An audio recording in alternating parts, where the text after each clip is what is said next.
A very good day to Dr. Nava. My name is Iman Aisha binti Zalani. Together with my group mate Sean, we will be presenting our assignment 2.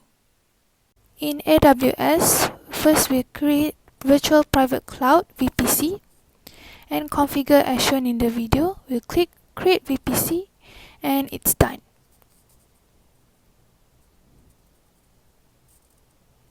Moving on, we will launch an EC2 instance. We'll name our instance as Sales System and configure the items as shown in the video.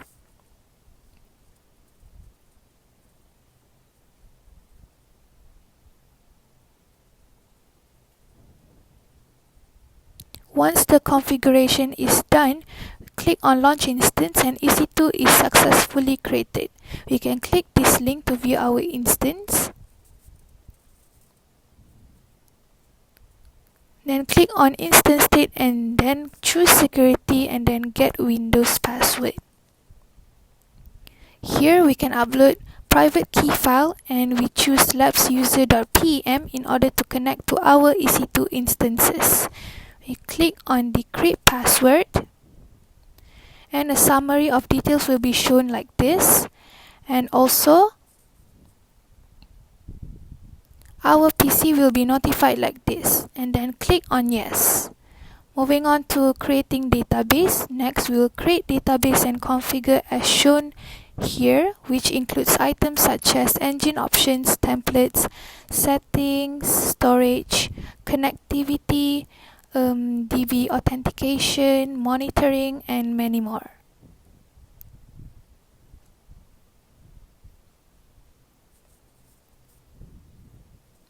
Once the configuration is done, we click on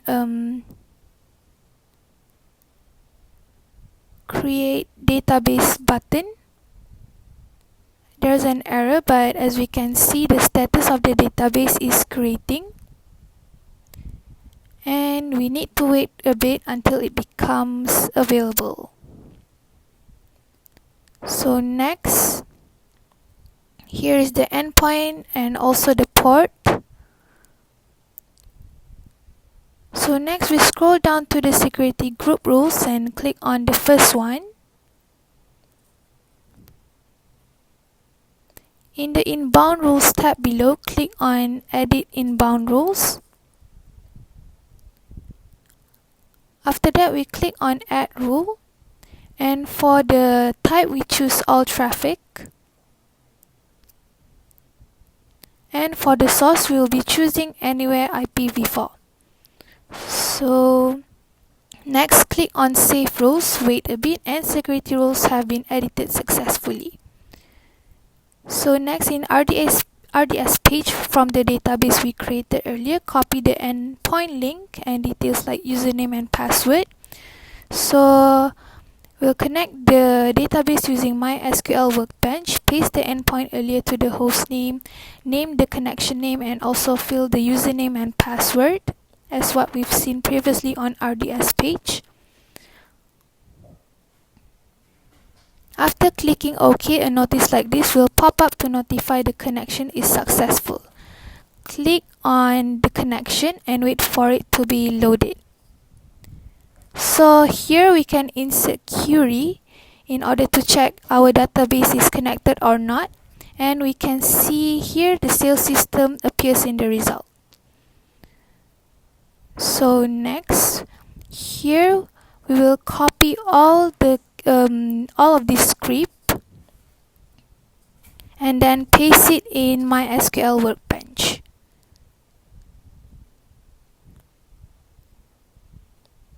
So once all of this script is executed in correct form, the data and tables will be updated in the database.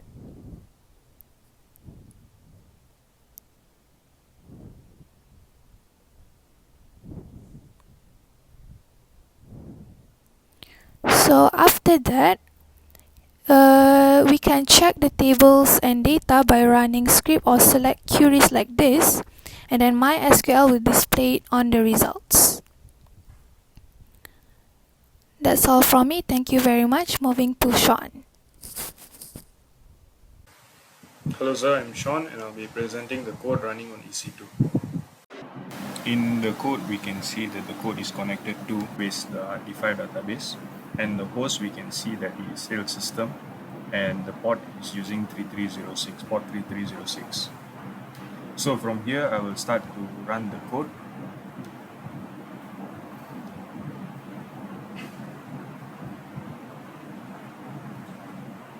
So from this login page, I will select the user type as stock, and then the username and password is already there. So I'll click login now.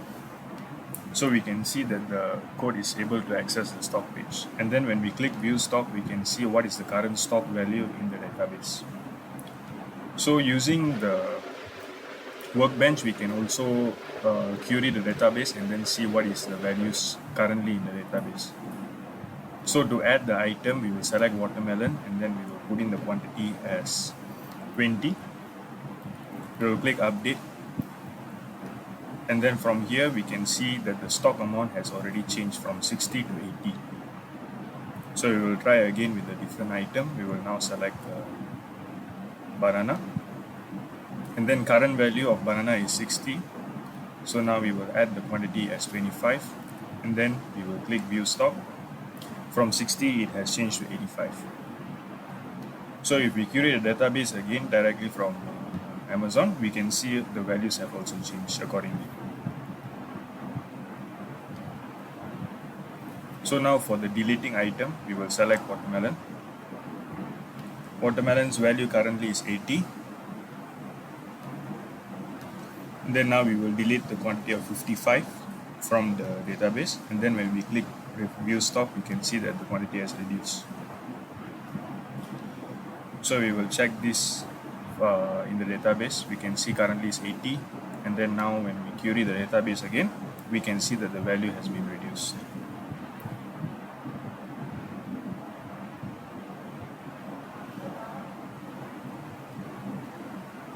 This shows that currently it's connecting to the RT5 database. Now we will run the code again.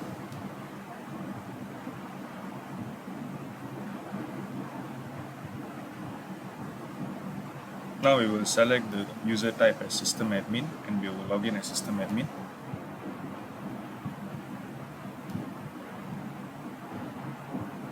We will click add staff and then we will create a new staff. I'll put in the information and then we click create staff. So this is a normal error and then now we have created the staff.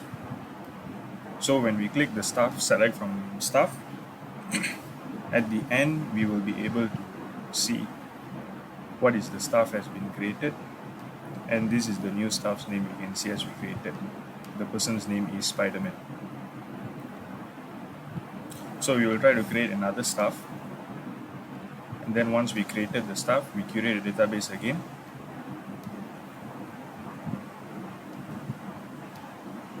And if we scroll lower, we can see that the new staff has been created as Batman. So when we run the code, try to log in with the new users.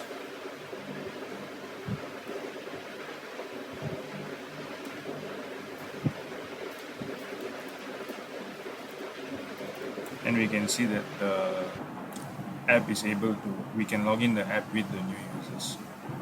So now we will try to do some adding and deleting in the database using the sales page.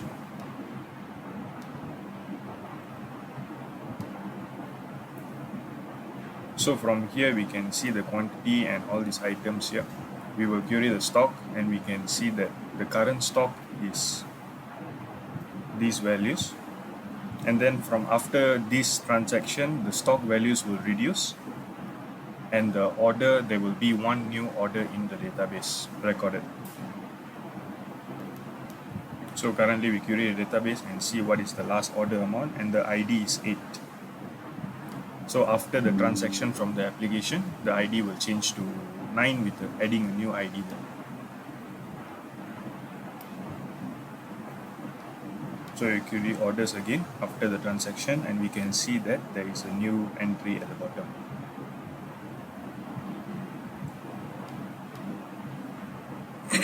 So now if we query the stock table, we can see that the inventory item has also reduced from the table after the transaction.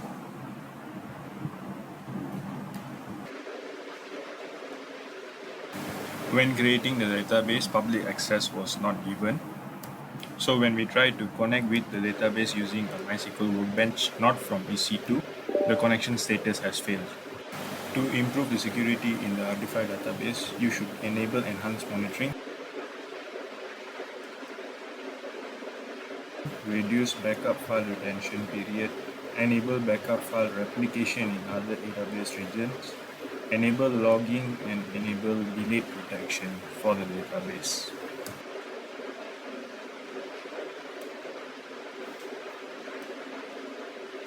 Next, we can see that there is already automated backup done and the backup is already encrypted. This will be good because when anyone steals the backup file, they won't be able to recover anything from the file because of the encryption.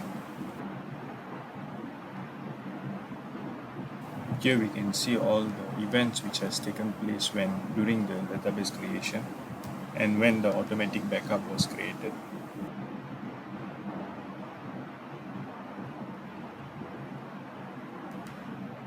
In the RDFI database under maintenance and backups, we can see that there is a snapshot which has been automatically created.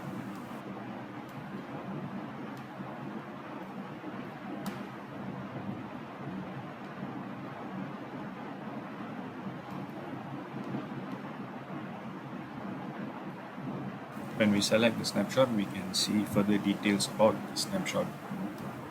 There is also an option to export the snapshot to Amazon S3 storage.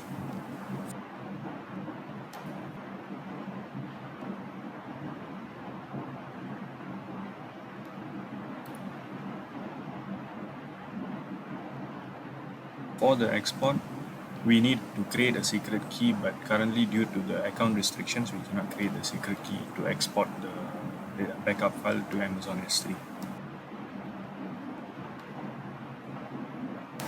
From Amazon S3, we will copy the Amazon resource name so that we can paste it to the export section of the backup file.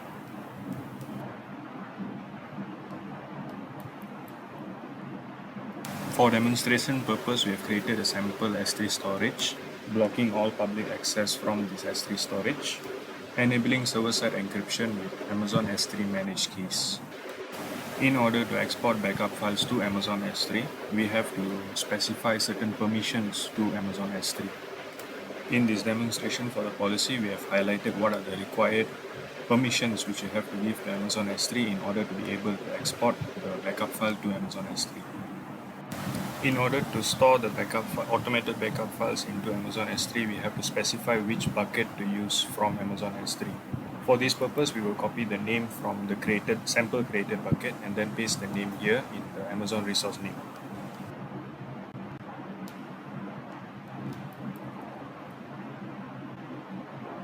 As for the resource object name, we will specify that we can use any object name for this storage. When we click review and grade, we can see that the policy name is there and the policy's description is also displayed.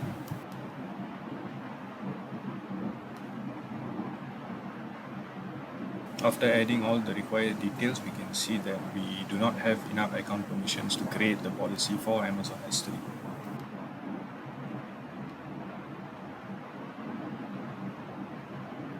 In this section, I'll just demonstrate on how we can upload the backup files to Amazon S3 manually. In Amazon S3, we can add folders or files into the S3 bucket. Here we can create a folder, and then we name the folder and we create the folder, and then when we click the folder, we can select upload, and then we click add files, and then we can choose what are the files we want. So we'll select this file for now, and then we will scroll down, and then when we click upload, the file will be uploaded to Amazon S3. This will be all for our presentation, sir. Thank you very much.